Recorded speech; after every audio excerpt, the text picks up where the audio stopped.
Assalamualaikum warahmatullahi wabarakatuh. Apa kabar anak-anak semuanya? Alhamdulillah, pada hari ini anak-anak bisa bertemu kembali dengan ibu pada mata pelajaran Pendidikan Agama Islam dan Budi Pekerti. Anak-anakku semuanya, apakah semuanya sehat? Alhamdulillah, luar biasa, Allahu Akbar. Anak-anakku sekalian, pada hari ini ibu akan menerangkan materi yang baru yang bertema keragaman sebagai sunatullah. Anak-anakku sekalian, tujuan dari belajar keragaman sebagai sunatullah adalah anak-anak dapat mendeskripsikan keragaman sebagai sunatullah agar saling mengenal atau lita'arofu dengan benar. Yuk, anak-anak semuanya sudah siap belajarnya? Yuk, sekarang kita masuk ke materi yang pertama. Coba anak-anak, ibu mau bertanya, siapa di sini yang tahu ya apa yang dimaksud dengan keragaman sebagai sunatullah? Keragaman adalah adanya perbedaan di antara manusia.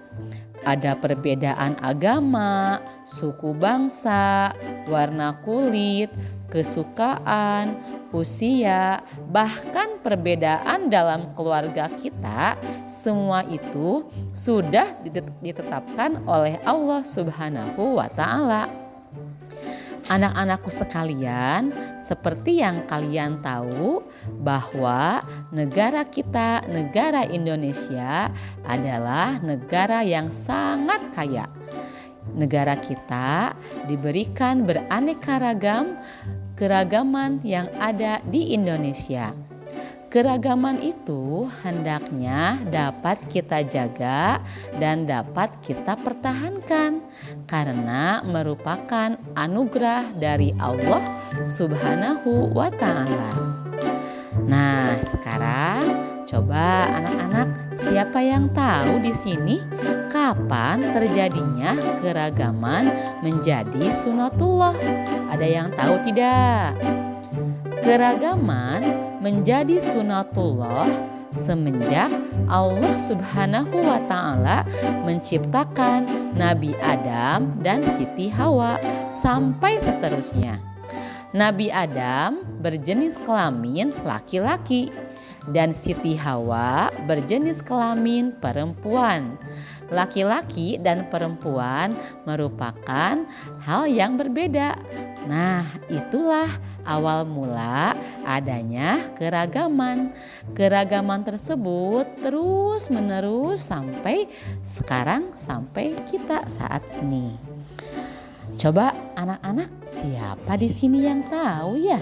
Di mana saja terjadinya keragaman sebagai sunatullah?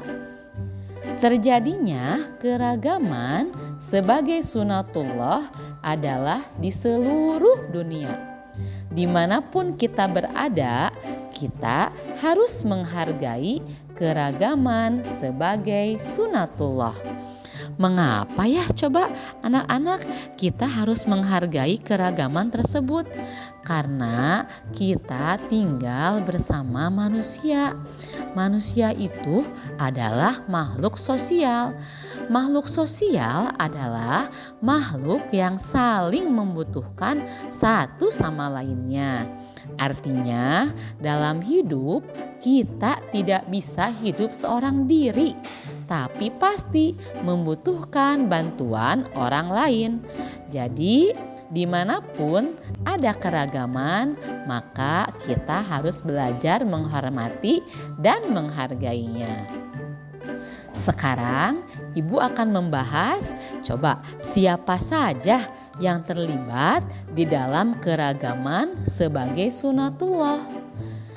Yang terlibat dalam keragaman sebagai sunatullah adalah kita semua. Semua makhluk ciptaan Allah Subhanahu wa Ta'ala harus mau menerima perbedaan-perbedaan tersebut yang ada di antara mereka.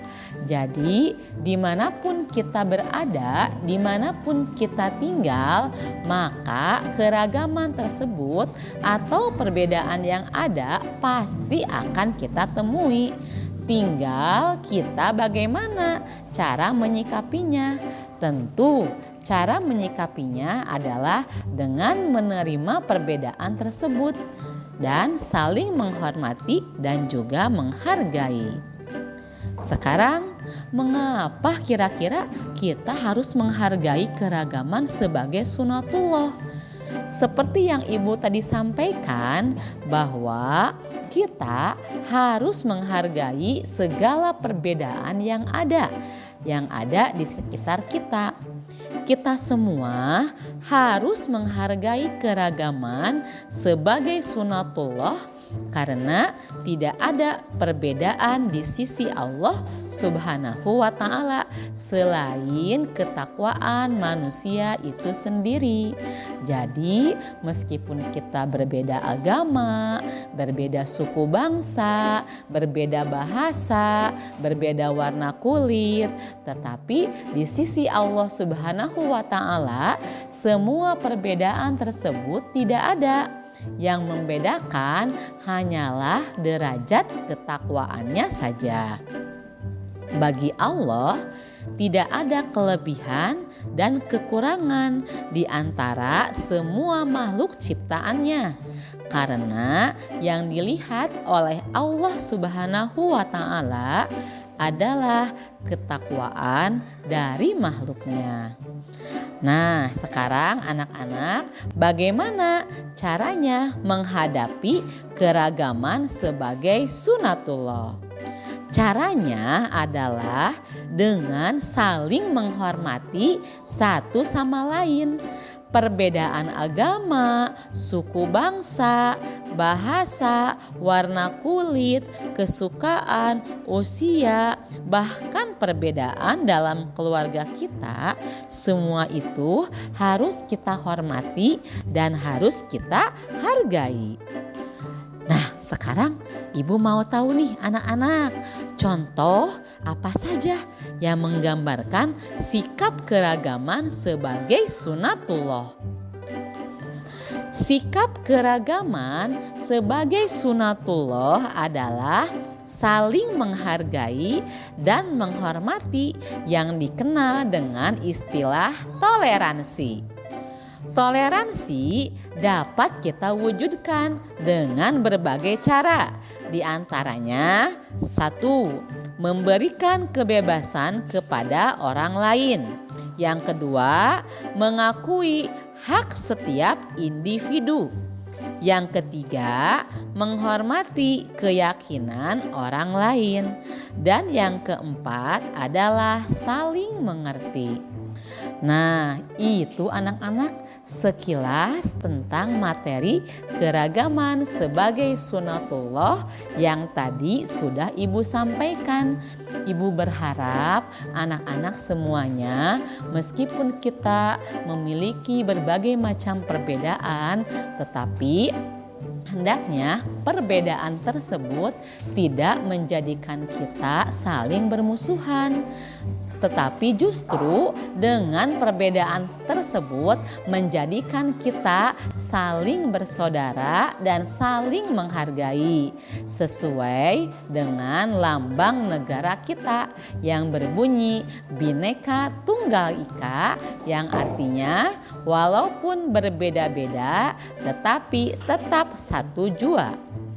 Nah, anak-anak, mungkin sekian dulu uraian dari Ibu pemaparan tentang materi keragaman sebagai sunatullah. Semoga anak-anak semuanya paham dan dapat mengaplikasikannya dalam kehidupan sehari-hari. Wassalamualaikum warahmatullahi wabarakatuh.